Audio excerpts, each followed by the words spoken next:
Class is in session. Hey everybody, and welcome to Unlearn 16. Class is in session. Today I've been blessed once again to have Arlene Dickinson in the house. Wait, are you all the way on the East Coast right now?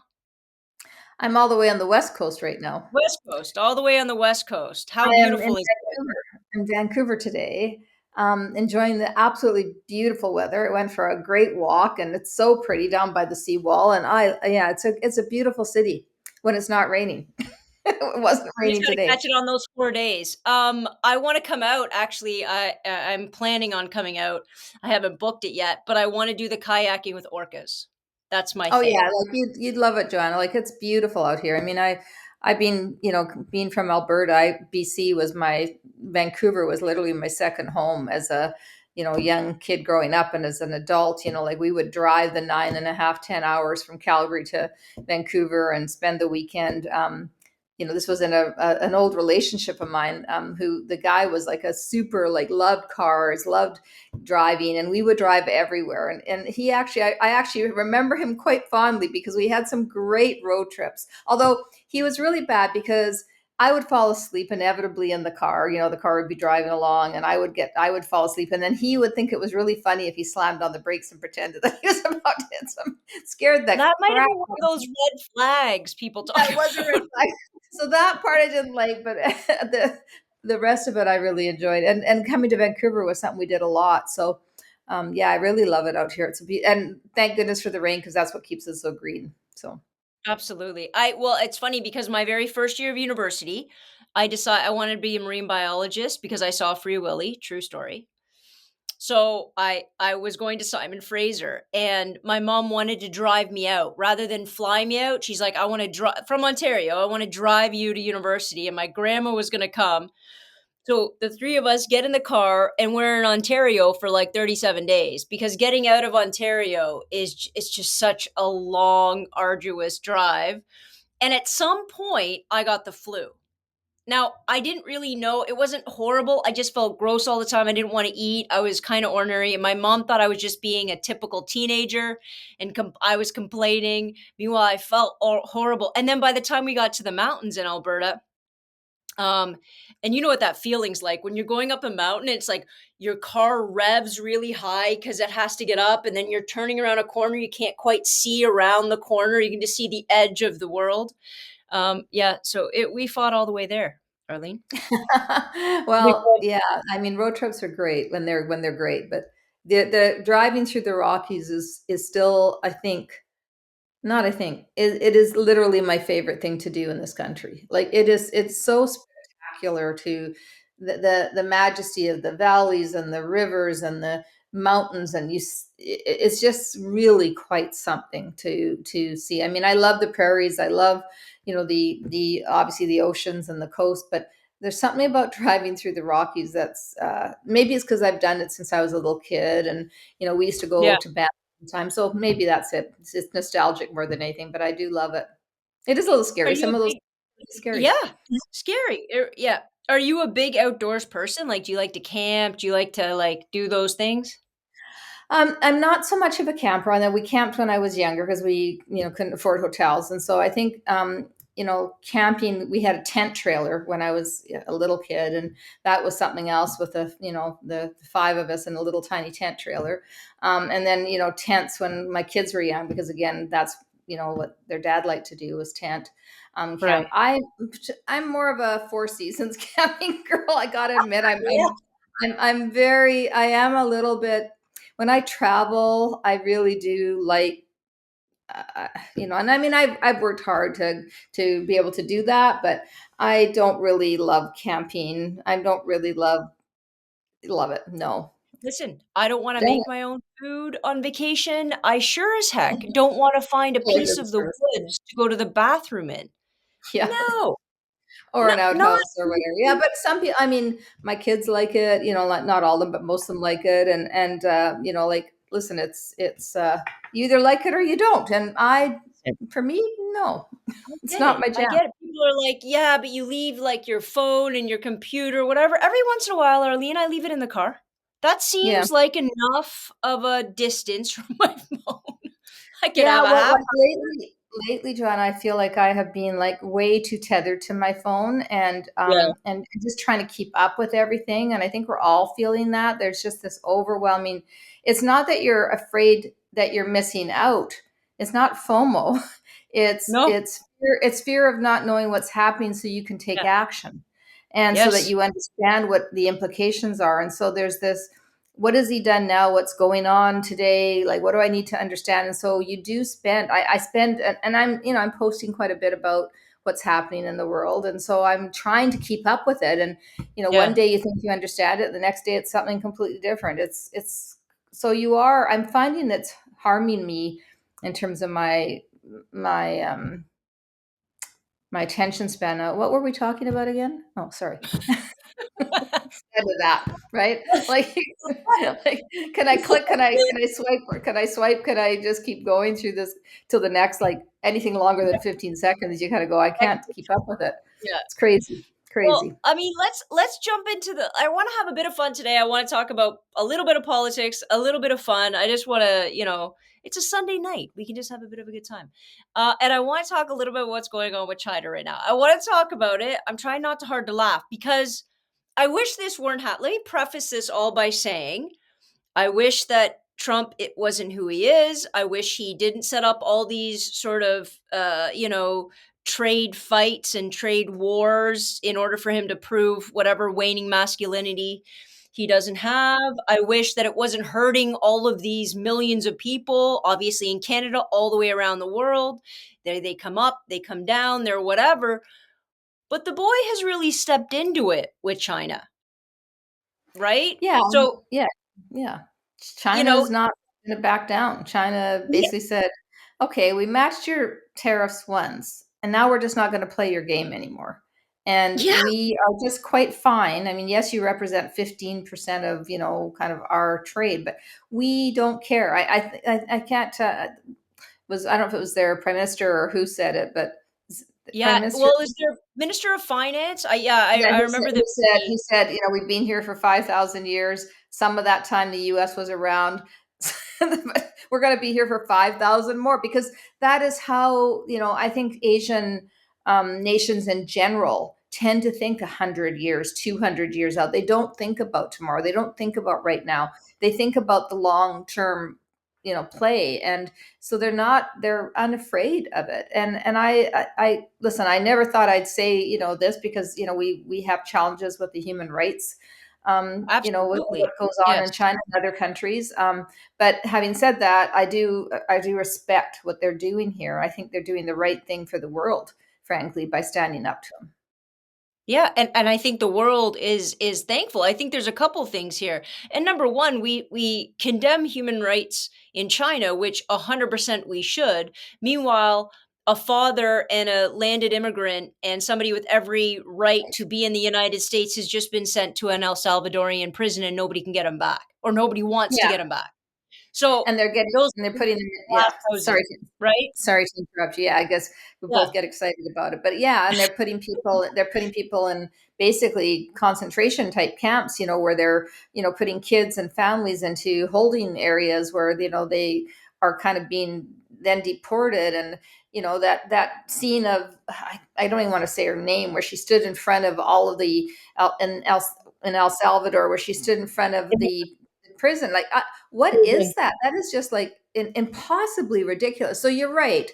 Human rights is something we have to fight for everywhere, and we can't just excuse what happens in the US or Canada or any nation, if it's wrong. yeah, absolutely.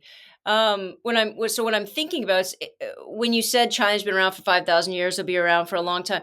The interesting part of the Chinese government, and I always, I always hesitate to say communist because they keep calling themselves communist, but they're in the WTO and they're very strong capitalists. So I kind of feel as though, their moniker might not be the perfect label. But the interesting part about that type of government, however you want to frame it, because it's sure as heck not communist anymore.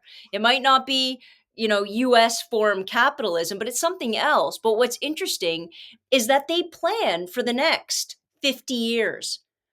because they're not worried about an election in 2 years, right? They're Right. not worried about necessarily an overturning. They understand that there's a plan for China and there's a plan for the country to progress. And I'm a little envious, even though I obviously want as much democracy in every country as we possibly can have. But I'm a little envious because that's the only way problems, for example, like environmental issues, get solved, right? You have to plan for the next 50 years. You have to have a level of consistency. I mean, that's a really interesting thing to delve into because we tend to like you hear in our politics, people are saying, like it was like the last decade, the last 20 years, the last 30 years, the last, we have done these things wrong. And we tend to only think in the immediate, and we think that things can be fixed immediately, and they can't. These are big problems we're trying to solve, and we've been trying to solve them forever, whether it's trade, like exchange, growing our trade relationships, whether it's our energy and how we're going to secure our energy, whether it's our healthcare systems, our education systems, productivity issues. These are platform issues that have been around forever. They are not going to change, and the reason they've been around forever is that's actually what matters to the country. And your point on you know whether it's China or other East Asian and other Asian countries, um, they do think about the complexity and the time these things take, and they are prepared as a people to do what's necessary. Now, what I don't like about no election and the fact that is that you can't say that they're going to do the right thing. You don't have any say. If they don't do the right thing, oh well, too bad. You're stuck with them. And I think I worry a little bit about that being what's going to happen in the U.S. Frankly, that there won't Yeah. be another, like now whether that will create a civil war, whether people will rebel if there isn't another election. I mean, he's currently dismantling the legal ability to fight him legally, the ability to change how everything. He's changing every aspect of anybody who could argue with him in terms of Mhm. changing the election cycle. So we'll see what happens. We'll see. Like, yeah, and there's a lot of recently I've been reading about a lot of threats that are being made to law firms. You and I were speaking about this, and then I read a whole bunch about it, about individual and powerful law firms, how they are literally getting coerced and threatened. And then you start to, again, I'm not advocating for less democracy. I am simply stating when guys like Trump and this administration are pointing to China and saying there's no freedom, there's no democracy, there's no, and meanwhile their sole job is just chipping away. I find it to be an awful lot of projection. Look over there, they're doing horrible things, but meanwhile they're like, how do we do more of that? That's what I want to do. Yeah, it does feel like what's bubbling up now with the scope of the tariffs that he's put on China is that he is creating a global tension with China that is it's going to be interesting. Nations are like Europe and um, Canada and other nations are going to have to countries and nations, sorry, are going to have to figure out how they are going to do trade if the US continues to be an unreliable partner. And Mhm. that means who are we going to be partners with and who can we trust? And you're just seeing, I just think you're just seeing, I think China's being very smart. Calling JD Vance, calling them peasants. I'm Oh sorry. my, who Like let this guy in? and they did come from peasants, and Canada, we like we've all come like we're either pioneers or like honestly it's just it's crazily disrespectful. And what Has that guy ever set foot out of the United States except for his trip to Greenland that was unwelcome? I Like don't the know, gentleman but who was speaking about him, they both went to Yale, and he was really, really pointed, and he said, "Listen, I just think it's time for JD to go back to school because he didn't do it well enough the first time around. Like he just needs a little bit of an education." And I thought that, was probably it's like one of my lines. I'm like, that was well played.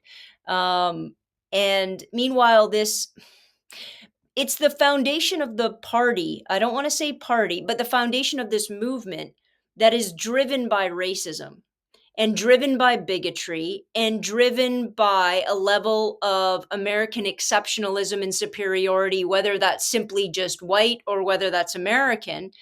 And to bolster that, you need to constantly talk down to everybody else. But Ch- China, right in this moment, and I have no doubt, is going to slap them so hard. I think the foundations of their capitalistic prowess are going to be shaken. Maybe. I Yeah. mean, the US is an imperial nation. They don't maybe go and say that, but I think they are. And Absolutely, they are. and so, like, and the world economy has been tied so much to their dollar Mhm. that there's some common sense in what they're doing to try and unlock themselves from the pressure of that and from the cost of that. And I do Wait, can you understand. explain that to me? Can you explain that to everybody that's when you say there's a pressure lock to that? Well, like when you think about the American dollar being a certain cost, I mean, it's tied. It's complex. I don't. Yeah. I'm not an economist, so I don't know if I can do it justice to talk about kind of all of the complexities of it. But the interest rate that is paid on the treasury bills, the way that everybody borrows from each other, and the way that they support the economies support each other's debt in a very complex manner, bonds, etc. This is all tied to right now, and globally the US dollar is what kind of is the metric that a lot of the world economy tends to trade, and not all the world economy, but a lot of the world economy. um, Right. and everything's measured against that. If that changes, it does. It's kind of like if that goes down, there's benefit and there's good and bad to that going down, the cost of the dollar Mhm. going down. But I do think that's what he's trying to do. I think he's trying to, Devalue. yeah, devalue the dollar. Um, that will make a big difference for what he's able to do and the cost of how he's able to do it. But it has huge implications globally, and it's not as simple as it sounds. Nothing is as simple as Trump makes it sound. He makes it sound Right. like it's just, oh, you're paying even the goods and services. Like, he's tariffing goods, but he's not tariffing services. And the U.S. has they trade a lot. They have a lot of surplus in services, so they give a Right. lot of other countries buy services from the U.S. Oh, If those countries say we're putting tariffs on your services, that will deeply impact the American economy. So right. right now it's on goods. Everything's focused on goods. But if it shifts to services as well, I think that's going to be a whole other agenda. And when you think about services, and you think about technology services, or anything to do with the new financial systems that are electronic and service driven. If you think Yeah. about any, buying media from a media company that's selling it to somebody else in the globe so you can advertise in the US on their station, or whatever global media companies, you're seeing that these things are so, again, connected. And I'm, as I said, I'm not an economist. I'm probably doing a really shitty job of explaining what I think is happening, because I don't really understand it fully myself. I only understand the basic premises of it. I think Right. you have to be an economist to really understand the complexity, and to really understand what happens if you pull on this lever, what happens on the Right. other side of the equation. Well, I mean, yeah, I have read a lot about devaluation of currency. If the currency is worth less, they owe less.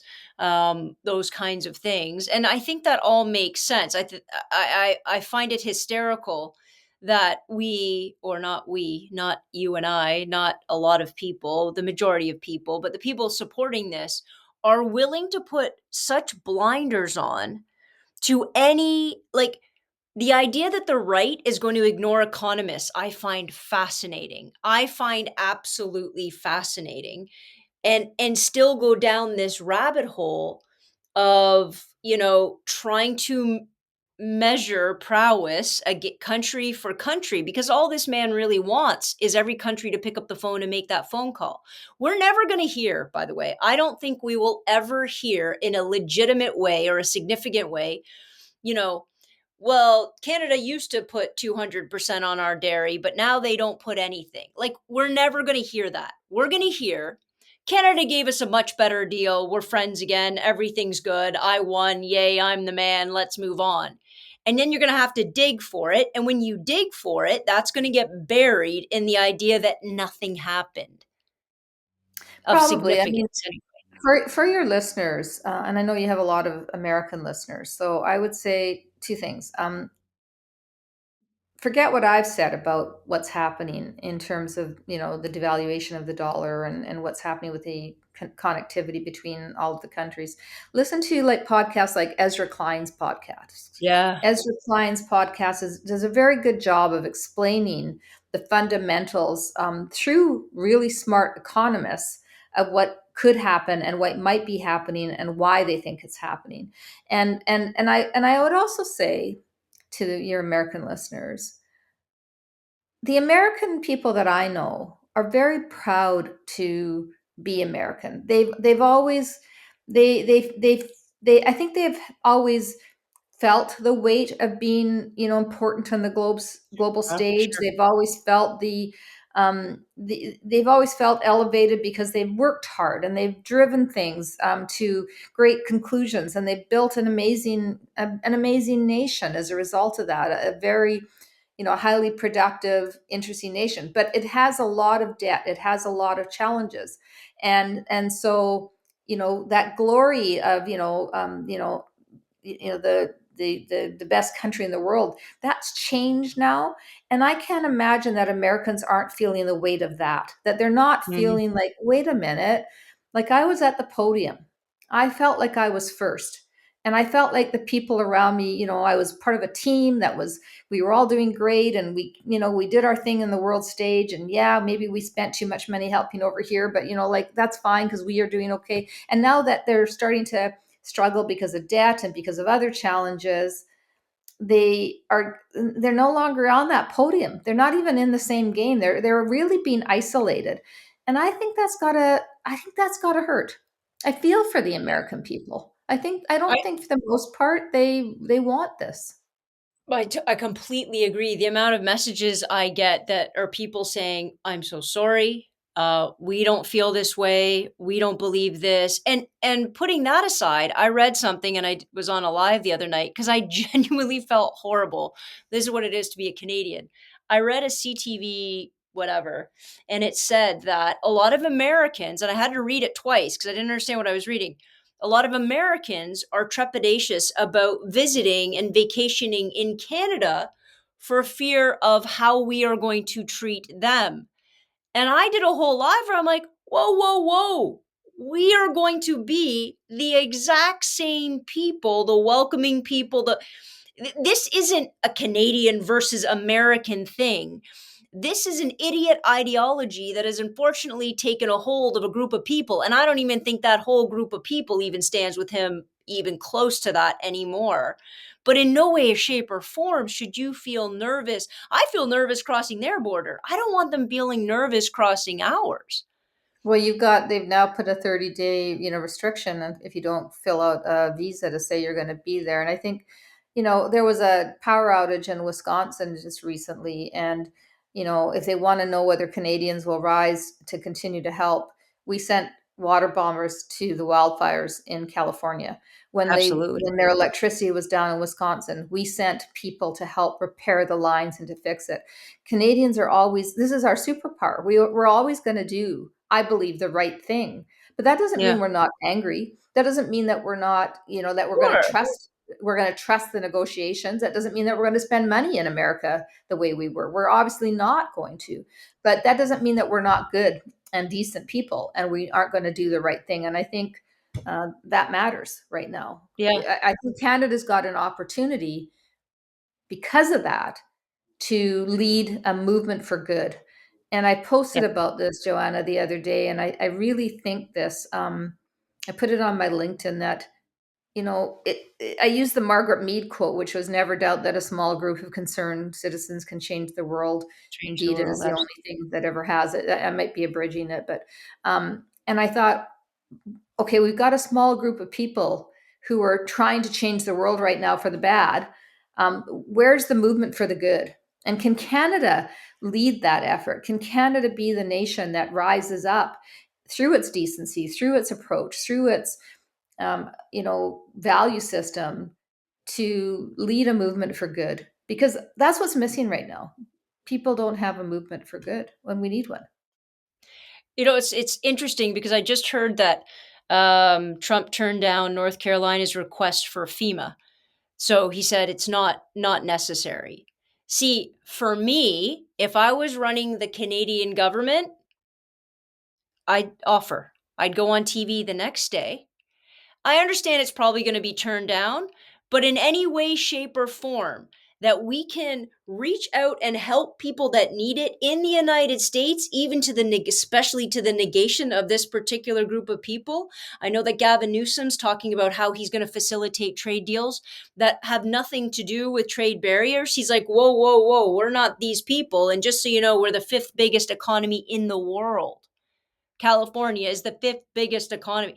Like, we have no desire to do this. And I know there's all of these different barriers that are locking it up. But I think that reaching out and saying, California, you need our help during the wildfires, we'll be there. North Carolina, you need our help? Cool. Send people down there. Let Trump stand up and say, we don't want it. We won't take it. Go ahead, say that, sir. Because the quickest way to get him off his self created throne is by showing him for the small, little, tiny man he is. That's how Yeah, we do it. I don't know how Canadians will take that. Like it's a lovely thought. But I think, Money. Yeah. we're telling Canadians to buy at home. We're telling Canadians to travel at home. We're saying, and it doesn't mean we shouldn't help, but I do think that we've got to be careful that our dollars that need to be right now building our country and our nation Yeah. are staying here. What happened in the US is you saw people vote for change. They got they well, like, okay, I don't know, under Biden they seem to be dissatisfied, so they said, okay, let's change. And they didn't understand the impact of that decision. Change for change's sake is never a good idea. Mhm. And you're better holding your politicians accountable, I think. But it's going to be interesting. It'll be interesting to see what happens in Canada.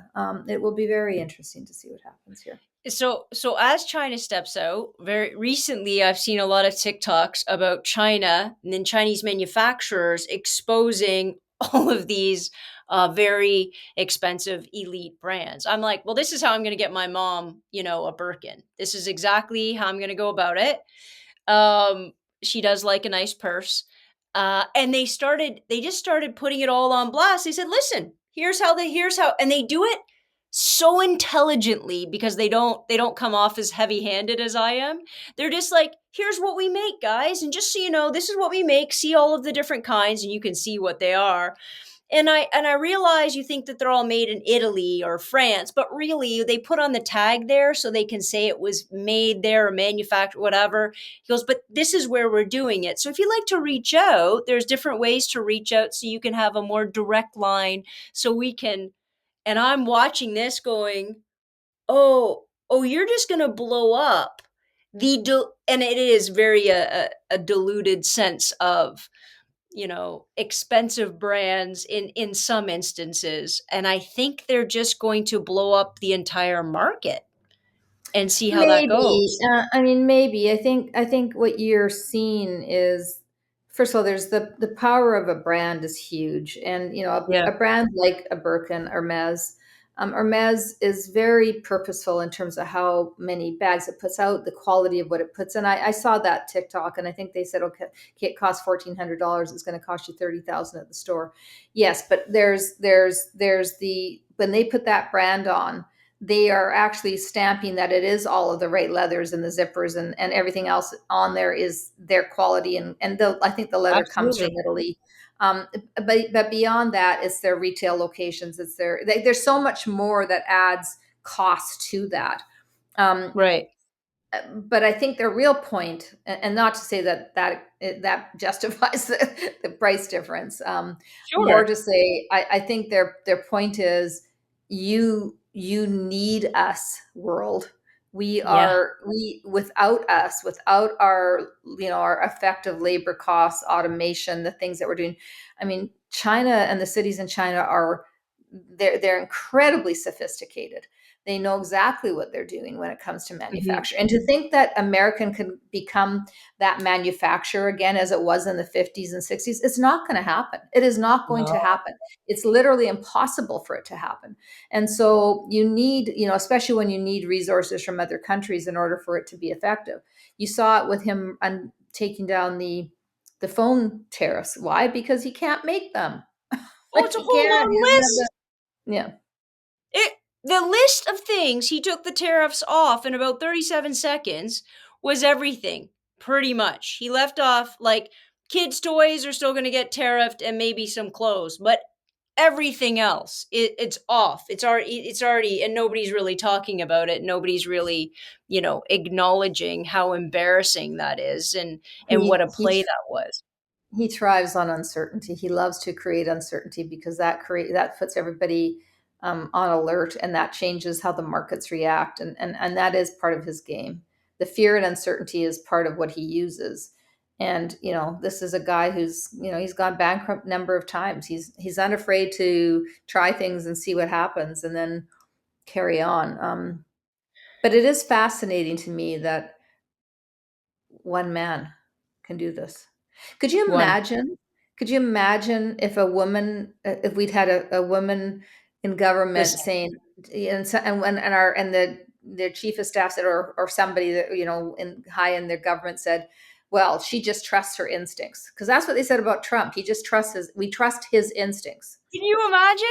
No, if it would, it would have been, you're Arlene, too emotional, you don't think logically, you're not smart enough. Ugh.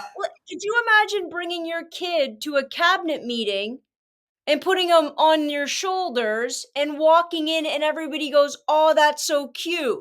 No, no, no. You Never. would be the exact reason we shouldn't have women in the workforce. Yeah. Yeah. That's how you would be held. I When he brought his son, he brings them everywhere, obviously. Just the one, because I guess the other This is 13 don't Elon matter. Musk you're talking about now. Yeah, of course. And everybody and it's just like every other time they speak about their children as though they are representatives of them and this amazing impressive thing. Meanwhile, we all know that is look what just happened in the House. Just happened in the House where they try to pass that bill in order to allow brand new mothers that just had babies physically birth the child um that they were able to vote a proxy, like they were able to have a proxy vote. We're like, no, no, that's where we draw the line. But somebody give Elon Musk a medal for carrying his son in on his shoulders yesterday. Yeah, Like no, this, it's unbelievable. it is unbelievable. But I think, I think it's unbelievable, but I do think you're going to see things. The world needs a hero. The world needs a nation to stand up, or nations to stand together. I do think that will happen, but I hope it happens soon, because some of these things are going to be irreversible. The damage that's being done to the veterans in America, to the seniors in America, the damage that's being done to all of the people who are in need on Medicaid, or on, like these things are, there's huge challenges going on relative to the impact of people getting their checks and everything they need to survive. um, I hope it happens soon, because what you don't want to see is people that are in need paying the biggest price, while people who are in power line their pockets with gold. That's what you don't want to Uh, see. I think you already are, unfortunately. Did you hear Yeah. the latest that they're about to put Social Security and all Social Security communications on X? No. This is the latest. Is the idea that Social Security, like the call in phone lines, like everybody who calls in and needs help with Social Security, Elon Musk has deemed that's all fraud.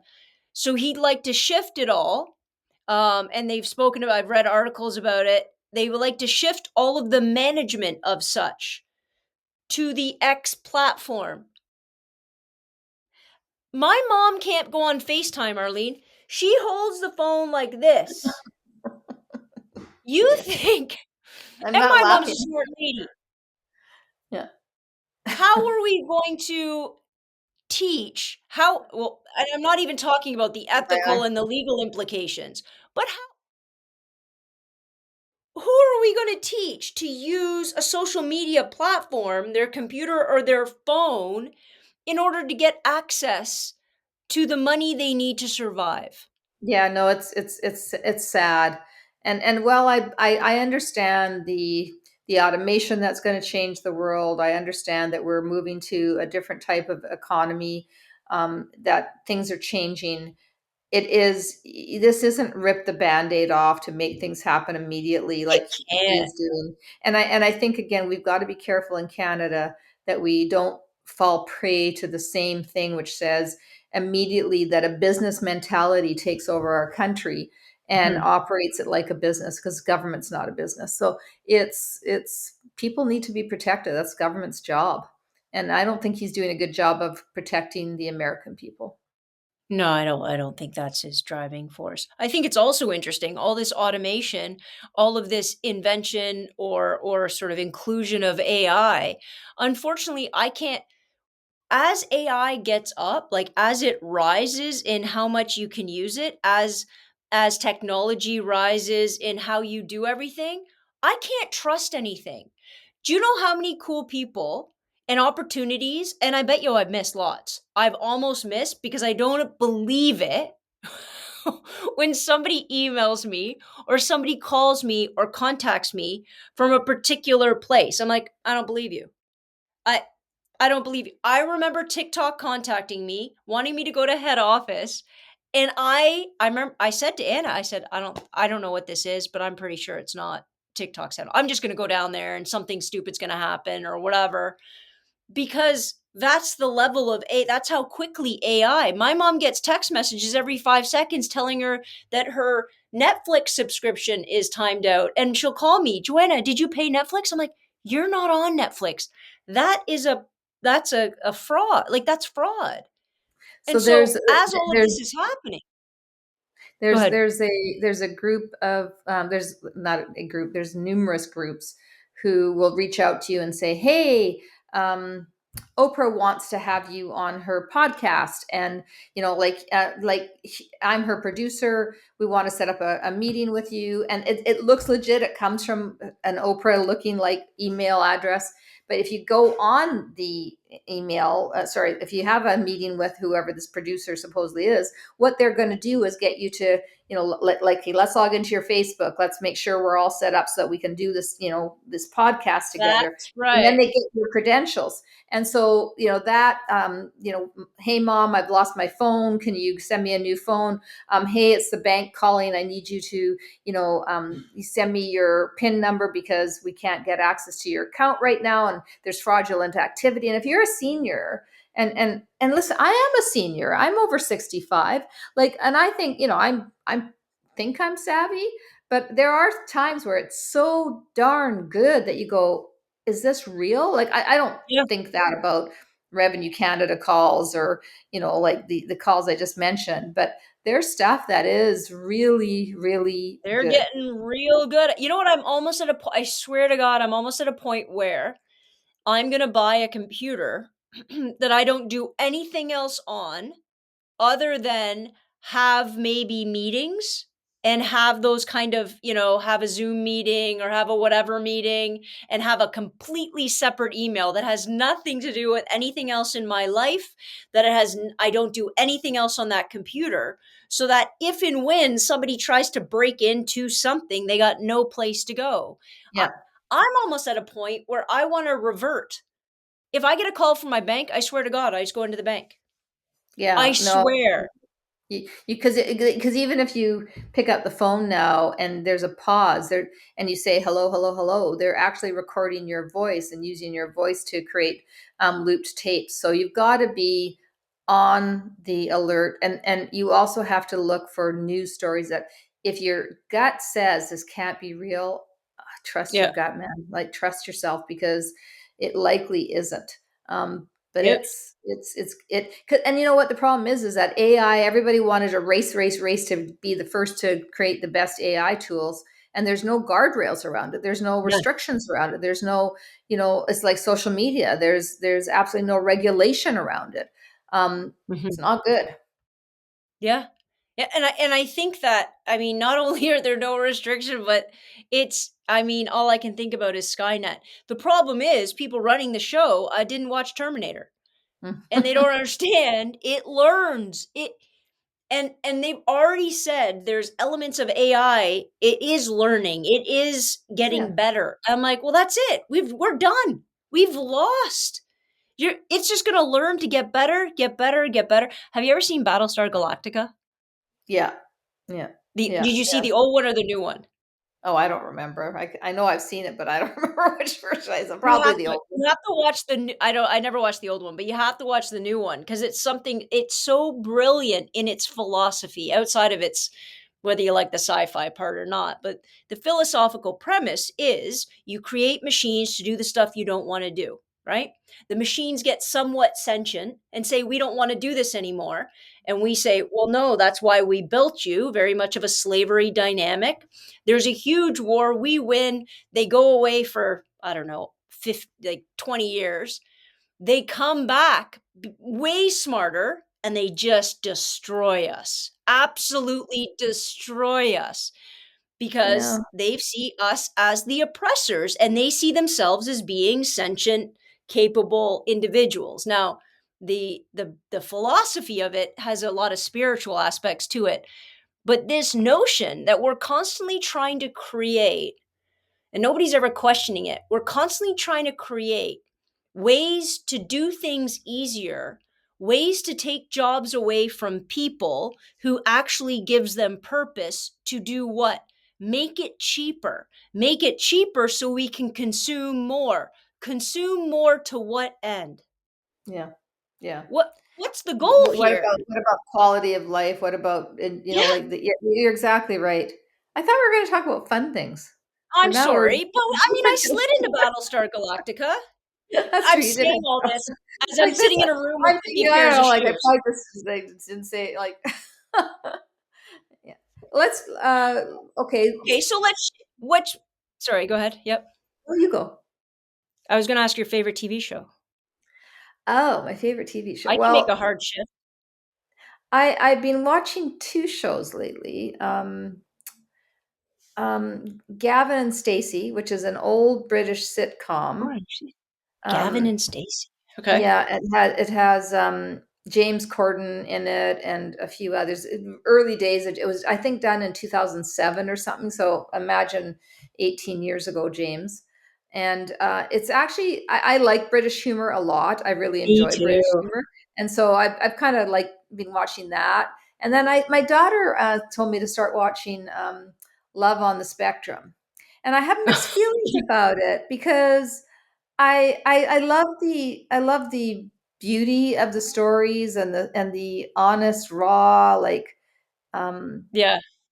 like the honesty of it. I love Mhm. that. But then I'm so suspicious of TV and are they taking advantage here? Are they doing things? So I said to her, I said, I feel kind Absolutely. I'm kind of I'm not so sure about that. What else have I been watching? Surface I've been watching, which is interesting. Uh What about your favorite TV show of all time? I said you're gonna rewatch something that you've watched. What is it? Like, what's your go-to? Is it a I mean, comedy? Is it a I really liked Golden Girls. I Oh, especially it's like it now because you it's realize so that they were good in their now. 40s and 50s. They were that Stop old. it. And honestly, Betty White and all of them, they were just so Brilliant, good and they made me brilliant. laugh.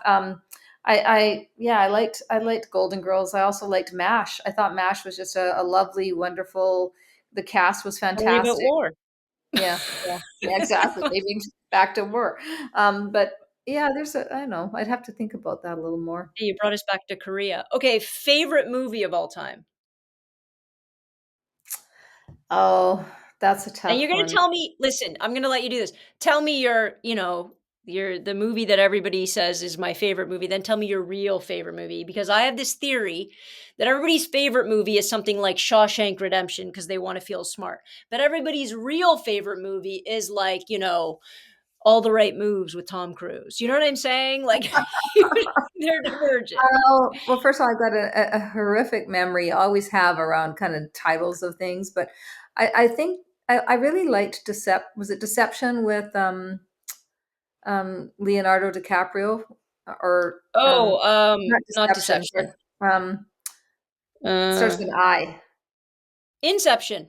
Inception. Yeah, Inception. yeah. The one that's I all thought, messed up and he's not yeah, really on the I thought that was a good movie. Not my favorite movie of all time, but I don't know. I don't really have. I really am eclectic that way. Like I will love something and then I forget about it and then I'll watch the next thing. So I'm thinking, yeah. But I actually did like Shawshank Redemption. It really See? was a very Everybody good loves it. movie, although it I'm didn't do not well in saying the it's box office. It didn't, listen, but it's, nobody understood it. Even the yeah, people, a lot of nobody understood the real meaning of, like, yeah, what was yeah, going on in that yeah. What about movie. you? What's yours? I never saw Titanic, so I can't even say that. Jaws. Jaws is my Oh, favorite Jaws is because good. I was scared of the ocean for 20 years, so I think it deserves a level of accolade. Yeah, But Jaws is I good. do like different genres. So I go way back. Like I like going way back to like The Thin Man with Yeah, Myrna Loy and William Powell. I Casablanca. love Yeah. anything with Katharine Hepburn. Adam's Rib, I Oh, have a yes. huge poster of Adam's Rib in my office at school, and I tell the kids the story about Adam's Yeah. Rib, and they're like, "What do you mean?" I'm like, "Well, I'm going to make them sit down and watch it." So I like old movies like that. On Golden Horror, Pond. I haven't seen that one in a long What was the time. one that had Jane Fonda and her brother and the motorcycle? Um, Oh, yeah, yeah, yeah. See, I'm Uh, the world's worst at. I'm telling you, I don't remember the names of anything. I never have. But that was also. Gosh, I can't think of it. That was also very good because I love Jane Fonda. I love who she is as a human, and Listen, I love Easy Rider. Easy Rider. Also another Jane good show. Fonda might be my favorite when people talk about celebrity. Yeah. She's incredible, and I just was rewatching Newsroom. I think I was talking to you about it a Oh little yeah. bit, Yeah. Yeah. and even her character in that. I'm like, she, obviously Frankie and Grace, Grace and Frankie and Grace, is amazing. But the person she is always impresses me. Like a lot of people are like, Agree. Joanna, like, why don't you get more celebrities on, whatever? Because maybe I have interactions with some people. I'm like, listen, actors and actresses and musicians, they're amazing and they're amazing at what they do. But the people I want to talk to are the people that have something else to talk about. I'm not going to say I'm not intelligent enough or aware enough or educated enough to talk about acting techniques and what it that's not going to be any fun for me. So I want to talk about things that I understand and that I can connect to. So if they're going to talk about, social issues, like the fact that Angelina Jolie gave up movies and worked for the UN, like what that's what Yeah. I want to talk about. Yeah, she's impressive too. I think what people don't often connect is the movies and TV shows are an absolute reflection of what's going on in society and where we're trending. So if you think about like the one with Will Smith in it, again, terrible with names. New The one movie where, or older movie? no, an old TV show where he was going into Fresh Prince? what's that? Yeah, Fresh Fresh Prince. Prince of Bel-Air?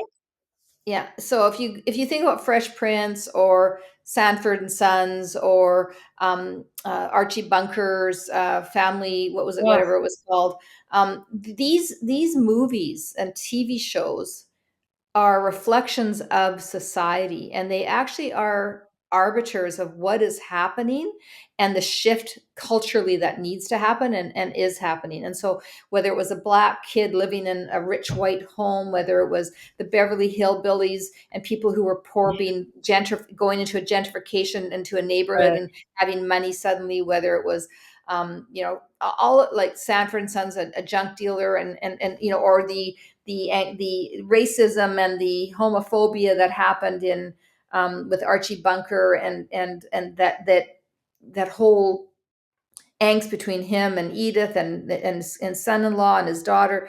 This isn't just entertainment. And this Hmm. is what I think Hollywood does. When it does it well, it does it very well. It's a reflection of what is really happening in our world. And you're probably going to, you are seeing, and have seen over the course of the last 5 or 6 years, um, an evolution of the awareness of what's going on politically in the world, Absolutely. and some of the challenges that we are facing as a nation. And even up to today, where you saw, where you see adolescents, uh, a TV What an series about, amazing. Yep. what's happening to young boys and how they're getting radicalized, and how they're, like online, they're changing who they are, and what's going on with social media. That is a reflection of now and what could happen. So I always say to people, pay attention to Hmm.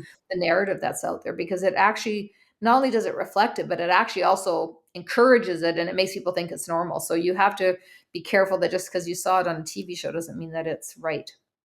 That's probably all. I include it often, yeah, in most of the courses that I teach. I often have a sort of a pulp culture or a media aspect, and I remember I used to get blowback, 15 years ago or whatever.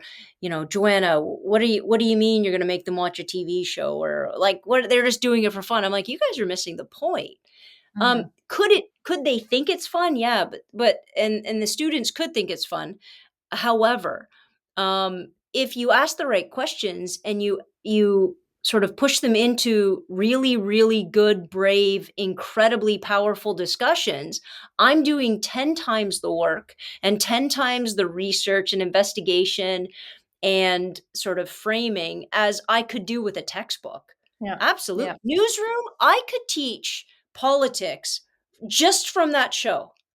Yeah. From that show alone, I could have kids rewrite the way a government or a presidential race question should have gone. I could have them rewrite the way that the news should have reflected particular instances if there were no advertisers, if there was no government intrusion, if the news wasn't based on ratings and you didn't need Mhm. to put in like who Kim Kardashian was dating. All of that stuff. And the kids are locked in it, but Yeah. it's real. You think Yeah. that's not real, but that's what's running our world, right? Yeah. It's interesting. It's really interesting. I mean, I have so much respect for you as a teacher. Like, I think my father had a PhD in education, and he Oh, wrote his well. thesis on self-paced learning, and how we all learn at different speeds, and how, computers could actually help us, instead of just relying on saying to a classroom, you all have to learn at the same speed and keep up with Right. chapter by chapter or course by course. He really believed, and I think he's right, that people, we all learn individually and differently. And so his thought was using computers to help enable self-paced learning. And so he was a teacher. My two sisters have bachelor's of education, and my one sister is a teacher. My stepmother was a university professor. My dad Oh my eventually God, you're was. So surrounded I by was us. surrounded by teachers my whole life, and I have so much respect. And my daughter-in-law was a teacher. Like I just think teachers are the most underrated profession in and I'll tell you why. I think we're seeing what happens when education Yeah. gets left behind. We put Mhm. kids through school. We don't fail them anymore. We can't tell them that they need to do better. We we we put teachers in a place of fear, because in the US, with the shootings and all of, they're learning self-defense and defense more than they're learning how to do, like do extracurricular things. We're putting too much workload on them. We're not allowing them to create intelligence. We're just having them go through motions. And I think that is why we're not seeing as much critical thinking, because we are not putting the importance of teaching where it needs to be. I have a lot of respect for you. It is a tough job. Tough, Well, tough but job. I think it's a lot about money, right? It all Yeah. again, it all comes down to that conversation or that little bit of a line of thought we were talking about earlier about what do we want society to do? What are we moving so fast to get? We're moving so fast to get out of school, to get a job, to get money, to buy things, to mass consume, and then to do what? What is the thing? So if we're going to put a dollar value on education, which obviously do because we have to pay for it, every time a kid doesn't quite get it, right? There's a knee jerk reaction. Oh, just pass them. Just pass them so they get it. Pass them so they get it. They don't have to repeat it. It doesn't cost more money. Because I honestly believe if we were being very truthful, way more truthful than a lot of parents would like, every kid is very much at a different pace for a different subject area. I have kids that could do math all the way through grade 12 in about 10 minutes, but are going to take a very long time to do English or a very long time to learn computers. So, what do Self-paced we do? learning. Self-paced learning. And it's perfect, but in order to have that kind of system, you need to be able to tell a parent, listen, they're just not getting it. They're not getting it. That's okay, right? But if we were honest, every single kid would not be getting something. I promise you. I Yeah. promise you. So this notion of, well, I'm not quite getting it as quickly, it wouldn't be you wouldn't have to carry so much shame with it. And parents wouldn't have to think, oh, well, then my kid's broken and they're not going to be ever successful. And all of that can go out the window. And we can just be honest about the way in which we have to tackle, education. I've been learning a lot about, I don't know if you guys have IB out there. Mhm. It's a different type. Yeah. And we've never really, I haven't been allowed to do this at Metro. Obviously, I haven't been ever in the driving seat until now. But the more that I learn about it, it's kind of like what we're talking about. And the only way you can do it is if you have enough versatility and money in the system to allow students to sort of take advantage of this kind of, I don't want to say Montessori kind of learning, but in a way it is. It's a little bit more sporadic, it's a little bit more, it's heavily based on critical thinking. And you need to have a staff that's more versatile in how they're going to teach it and when, and And which you need doesn't to work. have and you need to have the tools through computers Yes. to be able to enable that and support that. And maybe that's where we should say at the end here is that we want to make education important again because it is so Hey, that important. sounds like a good hat. They Yeah, I should be in marketing. Wait a minute. I think you have a bit of experience. Well, thank you so much for hanging out with me today. I really appreciate it. I appreciate that you even cut your very nice long walk short so you could come on. Anytime, it's always fun to talk to you. And I was cutting you off a few times. I was getting so excited. So that's all. I guess that's either good Listen, those to are the listen. best conversations. Thank you so much. And for everybody who is listening, thank you. Don't forget to watch Arlene is. Oh, whoa, whoa, whoa. When am I going to be on your show? Well, I think we're going to have to When's redo my it. episode? We have to do another episode. But when's my episode going to come out? I know. Well, Marina's going to call you. We're gonna sort through it. We've got to. Oh, we have to oh, okay, okay. I like it. All right. So I will let you guys know Arlene is Alone TV And you're going show to be on on. Like YouTube. there's going to be an episode, and Joanna's going to talk about everything to do with being.